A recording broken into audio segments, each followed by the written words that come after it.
Good morning, students. Today we are going to learn about what is a group. In this we learn about according to the layman language what is a group, उनके according group क्या होता है and from the organizational point of view group क्या होता है.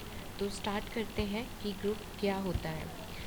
अगर हम बात करें लेमैन लैंग्वेज में की, तो लेमैन लैंग्वेज के अकॉर्डिंग ग्रुप क्या होता है. It is a collection of a people. जैसे कि आप स्क्रीन पे देख रहे हो कि यहाँ कुछ जो लोग हैं वो इकट्ठे हो रखे हैं.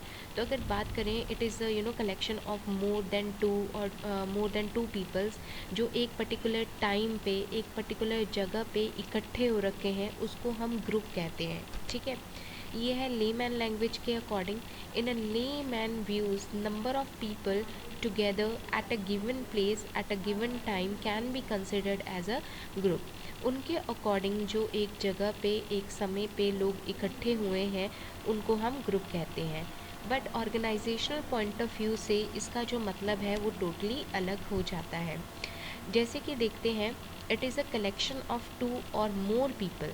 यहाँ जब हम ग्रुप की बात करेंगे तो दो या दो से ज़्यादा लोगों की बात करेंगे जो इंटरैक्ट कर रहे हैं with a stable pattern of relationship. ठीक है, जब ऑर्गेनाइजेशन में हम लोग मिलते हैं तो वहाँ रिलेशनशिप इस्टेब्लिश होते हैं. वो रिलेशनशिप कैसे होते हैं, हमारे फॉर्मल रिलेशनशिप होते हैं कि हमने किससे जो है वो ड्यूटीज़ लेनी है, हमने किसको रिपोर्ट देनी है, हमने किस पर्टिकुलर ऑब्जेक्टिव को या गोल को अचीव करना है. तो एक पर्टिकुलर जो ग्रुप बनाया होता है, कलेक्शन बनाया होता है, वो किसके लिए बनाया होता है, एक पर्टिकुलर ऑब्जेक्टिव को अचीव करने के लिए.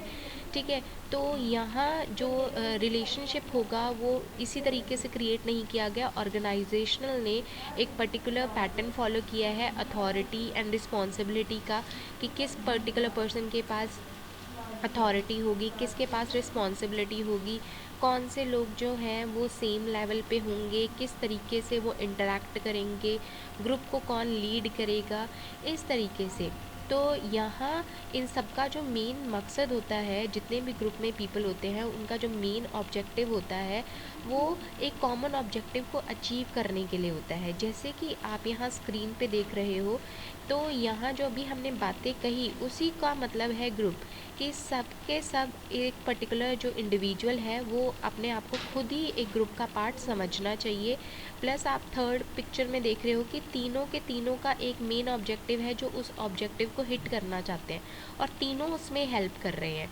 और क्या कर रहे हैं, एक कॉमन फर्स्ट पिक्चर में आप देख रहे हो कि तीनों के सब एक कॉमन ऑब्जेक्टिव की अचीव करने की तरफ मूव कर रहे हैं. So it refers to a collection of two or more interacting with a stable pattern of relationship. यहाँ जो लोग इंटरैक्ट करते हैं वो स्टेबल, यानी कि अगेन जैसे हमने कहा जो ऑर्गेनाइजेशन ने हमारे बीच में रिलेशनशिप इस्टेब्लिश किया है अथॉरिटी एंड रिस्पॉन्सिबिलिटी का, या हम सेम लेवल पे काम करेंगे, वो relationship between them who share common goals. जो ग्रुप है उन सबका जो मेन ऑब्जेक्टिव है वो क्या है, कॉमन है. सबके सब एक कॉमन ऑब्जेक्टिव को अचीव करने के लिए ही एफर्ट्स करेंगे.